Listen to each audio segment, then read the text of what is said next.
Hi, cousins. I don't know why I'm putting on that phone to look. Hey, because I am exhausted. When I say I'm exhausted, I am exhausted.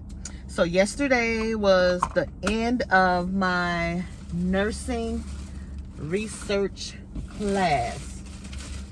Where's the book? Oh, shit. Shoot, sorry. Nursing research. I just want to burn this book. Can I just throw it out the window or something? I did not expect this class to be so in-depth. It kind of reminds me of evidence-based when you're in your bachelor's program. But this is nursing research. So right off the bat, initially in the beginning of the course, I thought we were going to actually be writing a research paper. So you had to do a PICO, you know, your population, your what it is, your indication, what it's for, and your whatever. Y'all know what PICO stands for. Anyway, so you had to do that. And then you had to find, you know, different articles. You had to find a qualitative article, a quantitative article. I got about 10 different articles. So I'm thinking I'm finding articles to help me write this paper. But in actuality, and I found this out probably midterm, and that's probably just me. That's just my fault. I don't know. It's actually showing you how to research a paper, things that you will look for, things that you need to have in your paper when you do write your paper. But we are not actually writing our research paper. So basically all the information that we did in this class, it will be very useful in our capstone class, which is the very last class of the program. So I made sure I saved everything because it's a lot in depth. So we had the syllabus, we have like application exercises that we had to do. That's basically like definitions and all that stuff. I was like, okay, that's not too bad. You had to watch videos and maybe a discussion board on the videos. Now we had discussion boards, but the discussion boards weren't graded. So yeah, that stopped pretty quickly. Once we realized we weren't getting graded on the discussion boards, no one participated in it. Okay, so then you have 2 papers that we did have to write. But one was critiquing a quantitative research paper, and the other one was critiquing a qualitative research paper. So, and the professor, she provided the paper, the article, and you just have to go through it and answer different questions. Did the authors do this? Did the authors say this? And how did they go about doing this? What about consent and confidentiality? What were the results? Did the topic, you know, align with the actual results of the paper? How was the abstract, the methodology, all these different stuff? So, I mean, I learned some stuff, but this stuff was, I don't know. So I was doing pretty good. You know, I had an A in the class until I did my first paper, critiquing a quantitative paper. Now, she told us, so she gave us a little guideline. So I followed the guideline, you know, here or there, but I submitted it. I didn't do it in APA format and big X. So I didn't have a title page. I didn't have any headings. Did I have my reference? I might have had my references because, you know, you got to cite and all that. So I might have had my references, and I did in-text citation, but I didn't actually write it as a paper. Now, she was specific to say, do not answer the questions like yes or no, to write it in a paper form. But she didn't actually say write it in a paper form, like a actual paper. So I had a lot of points taken off. I think I made like a 62 on that paper, and that dropped me down from an A to a C. So at this point, I'm like, oh, I'm about to fail this test. So I had to get on the ball. So my next couple of assignments, you know, I did really well or whatnot. So now we're on the second paper, and this one was critiquing a qualitative. So I made sure I did everything. I answered the questions per the rubric. I did my title page. I did my headings throughout the paper. I did my in-text citation. I did my reference page. So hopefully I do well on this paper, because right now I'm sitting at an 85B. That's right in the middle. Not a high B, not a low B. It's right in the middle. So if I fail that paper, it could drop me down. If the first one went from an A to a C, this can drop me down from a B to a D or an F. I don't think you can even pass a master's class. I don't even know if you can pass with a C. I don't know. But I'm worried. So we had 3 major assignments that we had to turn in yesterday. The paper, which I did. The final. Oh my gosh. So the final, she told us in the very beginning to make sure you do the application exercises. It consists of all these different vocabularies. This is what you're going to use for your final. So I'm like, okay, so the final must be going to be, you know, multiple choice, fill in the blank with the definitions. Which definitions is this? You know, draw a little line. Girl, please. She gave us 10 questions, and they were all like mini discussions on each question. And I guess you're supposed to throw in some vocabulary words within your answer. I'm assuming. I don't know. But the test was so in depth that it wasn't even timed. It was open book. She opened the test on Saturday morning. It may have been Friday morning. I started it Saturday night.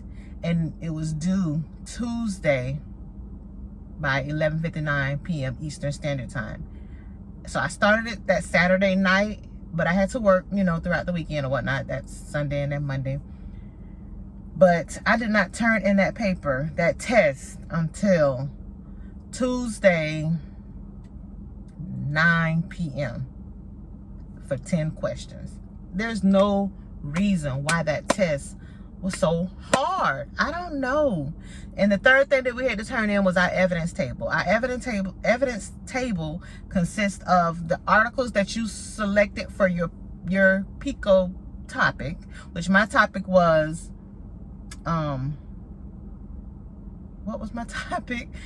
Is on human trafficking. Basically, how aware are emergency room nurses, the awareness level, I don't have the exact wording, the awareness level of emergency nurses on human trafficking. So like basically when a human trafficking victim comes through the emergency room, are they aware that, first of all, that those type of victims do come to the emergency room? What signs do you look for? You know, things like that. And also the different types of human trafficking. I mean, it could be sex trafficking, it could be labor trafficking, all this different stuff. So I was ready to write on all this stuff, but yeah, I did not write on that at all. But that will be my capstone probably. So the evidence table, I had 10 articles. So you have to have like the title of the article, the date and authors. Then you have to ask your questions like, what was the topic question? What were the results of the research itself? Who was the population, the topic geared to what type of population? So was it geared towards the nurses, or was it geared towards the human trafficking? Was it geared towards the perpetrators? I mean, I don't know. So it's about it's about 6 or 7 different things that you had to answer on the table per article. And I had 10 articles. I deleted one because I really couldn't find all of that information, so I just deleted it. So I turned in 9. She didn't say how many it had to be, but so those are the 3 things that we had to turn in on yesterday. I turned that in on Friday, started the test on Saturday, finished that test on Tuesday, finished my paper on Sunday. It was just a mess. I don't know. So hopefully, maybe by the time this video is posted, I can tell you what my grade is. Like I said, right now I'm sitting at an 85 without those 3 assignments. If not, hopefully I pass. So the next class that I plan to take is criminal law, substantive, and procedural. I don't know what that is. I'm just thinking I'm about to be a real Olivia Benson up in here, because you know she the police officer working with the special victims unit. I must be about to be Olivia Benson up in here. But so far in the program, I've taken 1, 2, 3. I just took that. Let me highlight this. Hold on. Here's the table of classes. So there's a total of 1, 2, 3, 4, 5, 6, 7, 8, 9, 10, 11, 12, 13 classes. And let me highlight this one that I just finished. And I'm going to claim it that I have passed this class. I mean, I don't even know what I would do if I failed. Would I continue? Would I take it again? Or would I just drop the program itself? I don't know. I haven't even thought that far. I don't know. All right, so I highlighted that. So I've completed 1, 2, 3, 4, 5, 6. Yeah, so I got 1, 2, 3, 4, 5. I have 6 more, and then,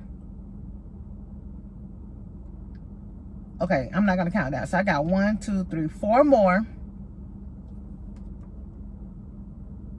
1, 2, 3, 4 more, and then I have my capstone class. And then we have our practicum, which is like the clinicals. Clinicals is another thing. I have to take these classes one at a time because I'm not able to enroll in one of the classes that has a clinical component.